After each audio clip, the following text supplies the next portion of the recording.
Nearly 1 in 5 adults live with mental health problems. About 50% of teenagers have a diagnosed mental illness. Many high school students can have mental health problems, whether it is depression from attending school or from having anxiety over taking tests or just living your life. There is a stigma around having mental health problems, but I think that it is very important to talk about mental health and how you are feeling. There is a huge mental health problem in the United States, as I've stated, but there are many ways to get help. I think understanding what a mental illness is a good starting point for understanding how to get help. So from the Merriam-Webster dictionary, a mental illness is defined as any of a broad range of medical conditions, such as depression, that are marked primarily by sufficient disorganization of personality, mind, or emotions to impair normal psychological functioning. There are two distinct groups of mental illnesses, each containing a lot of specific mental illnesses.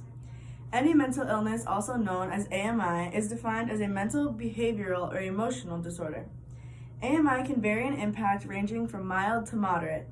Any mental illness, ranging from depression to anxiety disorder, are considered AMI because mental disorders vary from person to person and they affect many people differently. Serious mental illness, known as SMI, is defined as a mental, behavioral, or emotional disorder resulting in serious functional impairment, which can limit life activities. SMI commonly refers to a diagnosis of psychotic disorders, bipolar disorder, and major depression with psychotic symptoms. SMI can also include eating disorders or personality disorders if the stage of impairment is extremely severe. SMIs are long-term illnesses that often lead to an inability to be employed, psychiatric hospitalizations, homelessness, and substance use.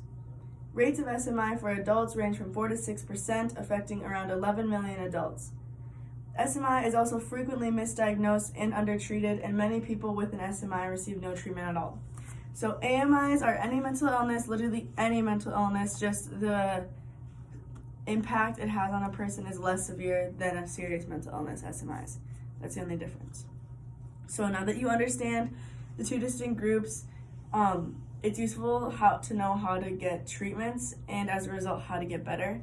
So obviously there isn't a cure for mental illness, but there's some ways to get better. That all starts with a diagnosis. So you would go into a doctor, you would talk to a doctor. First, a doctor would bring you in, try to rule out any physical problems. So they would test like thyroid function, for example, or they'd maybe give you drug tests just to make sure that the problems are completely mental, nothing physical. And then you would also talk to a mental health professional and get a psychiatric evaluation. So during that evaluation, the professional would just ask about your thoughts, your behavior patterns, the way you live, things like that. And sometimes they use a questionnaire. Those can be filled out because they can be helpful because sometimes those questions are hard to answer. Treatment of a person normally depends on how mentally ill that person is. It also depends on what works best for the person. So there are a lot of treatments for mental illness, but some common ones that most people know about are medications, therapy, and hospitalizations. So there are a lot of different kinds of medications, but some of the more common ones are antidepressants, anti-anxieties, mood-altering, things like that. And then within those, there's even more specific medications. But medications are just taken by a patient and they alter the way your brain works a little bit. So I personally think there are better ways to get help from a mental illness, but if medication is what works for you, then all the power to you. Therapy is when you just go in, talk to a therapist and tell them what's going on. I think therapy is a great treatment. You learning how to communicate your feelings in a healthy way. I think therapy is great. That's that. Hospitalizations are normally used in a very extreme case of mental illness when people are a danger to themselves or others. I think that hospitalization should only be used when a person is suicidal or homicidal or a danger to people or themselves. So those are the most common treatments. So these are some charts. This one is the amount of teenagers experiencing depression. So these darker bars are the teenagers experiencing depression, and these lighter bars are the teenagers that receive treatment. And then this chart is depression, anxiety, and behavioral by age. So this one is depression, this is anxiety, and this is behavioral issues. And these little bars are like 3 to 5, and then 6 to 11, and then 12 to 17. So you can see that mental illness does get a little bit worse with age. As mentioned, there are no definite cures for mental illness, but there are some ways to make your own mental illness seem like it's not there. So fixing the problem isn't as easy as it sounds. The first thing that is very important is not skipping treatments.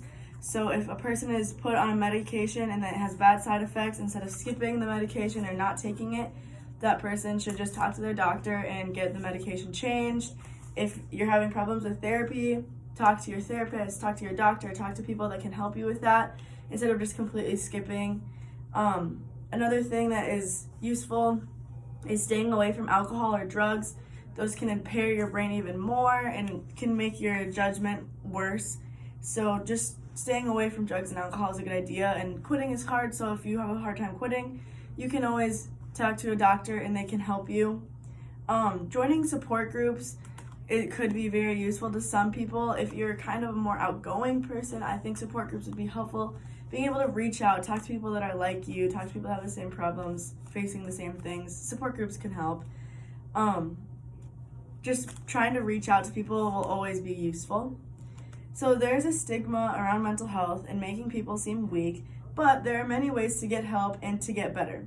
Talking to people about what is going on in a person's life can help him or her feel better about what is going on in their lives. So reach out to your friends and family and talk to them and see what's actually going on in their life.